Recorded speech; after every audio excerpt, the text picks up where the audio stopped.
السلام عليكم، اهلا بيكم في مطبخي. وصفة النهاردة وصفة كيك شوكولاتة سهلة جدا بحجم عائلي، وهنعملها في الميكروويف. مش هتاخد مننا اكتر من 7 دقايق، ومش هنحط فيها بيض تماما. حاجة سهلة ولذيذة منقذة لو جالنا ضيوف في اي وقت. قبل ما نعمل العصير، هنقدم العصير او كوباية الشاي او فنجان القهوة، هنكون عملنا احلى طبق كيك او احلى صينية كيك. ان شاء الله هتعجبكم وتعجب ضيوفكم. مش هنستخدم ادوات كتير فيها، يعني مش هستخدم العجان ولا خلاط.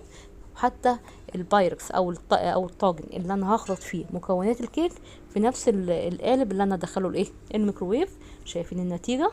ما شاء الله طرية وجوسي واسفنجية وما فيهاش بيض تماما. سهلة جدا، ويلا نبدأ. بس قبل ما نبدأ، اذا عجبتكم الوصفة ان شاء الله ما تنسونيش في اللايك والاشتراك في القناة. حضرت القالب اللي هيخش الميكروويف، ودي نص كوبايه من السكر، تمام، عليها ربع كوبايه من الزيت او اقل من الربع مثلا. ابتدي اقلبهم كده، اخلطهم ببعض زي ما قلت لكم، لا بدون مضرب ولا بدون عجان. ممكن مضرب سلك، ممكن الاسباتيول زي اللي انا ماسكاها دي. ده نص كوبايه من الزبادي او اللبن الرايب او ميكس ما بينهم. ولو ما فيش كل ده، هنحط نص كوبايه من اللبن، ونحط لها معلقتين من الخل، ونسيبها شويه، وبعد كده نحطها على على الخليط. زودت معلقتين من اللبن طبعا. ابتدي اقلب كل الخليط ده مع بعضه لحد السكر يعني يدوب نص ذوبان. هو طبعا مش هيدوب كله، هيدوب في الميكروويف مع السخونيه، بس اضمن ان هو شبه داب. حط بقى المكونات الجافة دي: كوباية الا ربع من الدقيق، ونص كوباية من الكاكاو الخام. حبيت ادخلهم الاول قبل ما احطهم على المواد السائلة، بحيث تديني فوليوم برضو اكتر. ولو في اي تكتلات من الكاكاو اقدر اتخلص منها.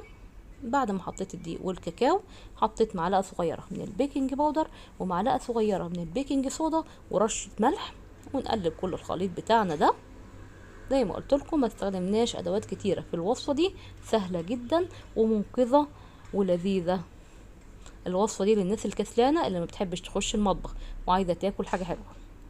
لقيت الخليط تقيل، حطيت لها 3 معالق من اللبن، ونكمل تقليب كده. الخليط جهز، ونخلي بالنا ان ما يكونش فيه اي دقيق مترصب تحت عشان ما يبوظليش الوصفه.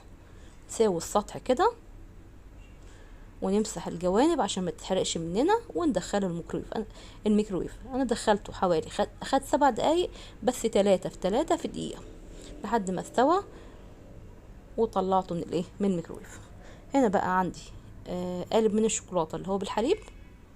حطيت عليه معلقتين من اللبن، ودخلتهم الميكرويف حوالي 30 ثانية لحد ما سخن اللبن. ابتدي اقلب الشوكولاتة كده فيه لحد ما تدوب.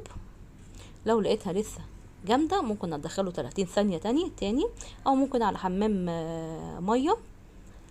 وممكن بدل الشوكولاتة واللبن ده ممكن نعمل صوص شوكولاتة عادي جدا. احط بقى الشوكولاتة كده بعد ما دوبتها في الحليب او في اللبن على وش الكيك، واسوي السطح.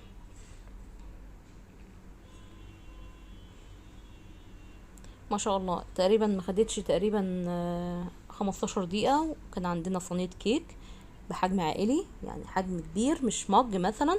هيكفي من 4 ل5 اشخاص. حلو قوي. بسوي سطح الشوكولاتة كده عشان لقيتها متركزة في مكان ومكان لأ. الكيك كده جاهز، نقدمه بألف هنا.